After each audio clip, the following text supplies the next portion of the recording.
একটি গ্রামে একটি দরিদ্র পরিবারে একটি ছেলের জন্ম হয়। তার নাম রাজু। তার বাবা মা দিনমজুরি করেন এবং পরিবারকে সামলাতে অনেক কষ্ট হয়।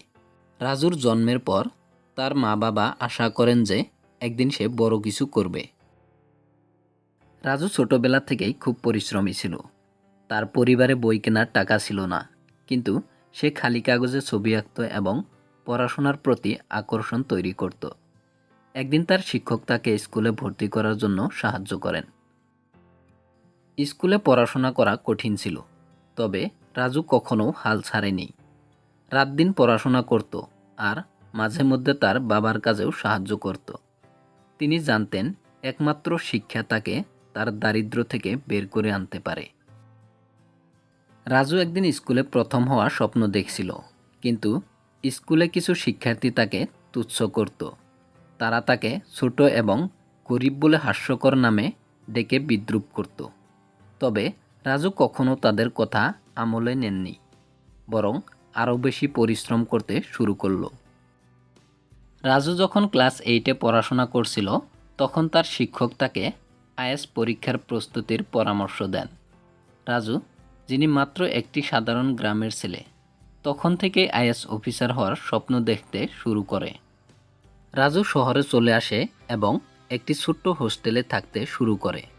সে দিনের পর দিন একাগ্রভাবে পড়াশোনা করত, কিছুটা অর্থ সঞ্চয় করতে তার ছোটোখাটো কাজও করত। রাতের পড়াশোনা আর দিনের কাজের মধ্যে একটি ভারসাম্য তৈরি করেছিলেন রাজু।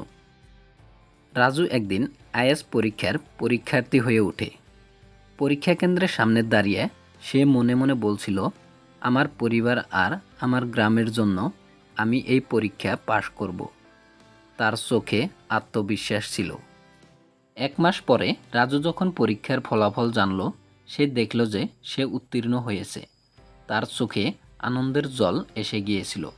সে জানত এটি তার কঠোর পরিশ্রমের পুরস্কার। এখন তার পরিবার এবং গ্রামের জন্য নতুন সম্ভাবনার দরজা খুলে গিয়েছে। রাজু আইএএস অফিসার হিসেবে নিয়োগ পায়। সে যখন প্রথম নিজের বাড়িতে ফিরে আসে, তার পরিবার আর গ্রামের লোকেরা তাকে নিয়ে গর্বিত হয়। রাজু বুঝতে পারে তার দারিদ্র্য কখনোই তার স্বপ্নের পথে বাধা হতে পারেনি। রাজু এখন একজন সফল আইএএস অফিসার। সে জানে যে কঠোর পরিশ্রম, অদম্য ইচ্ছাশক্তি এবং আত্মবিশ্বাসের মাধ্যমে কোনো কিছুই অসম্ভব নয়। এখন সে নিজের গ্রামে ফিরে গিয়ে দরিদ্রদের সাহায্য করার জন্য কাজ শুরু করেছে।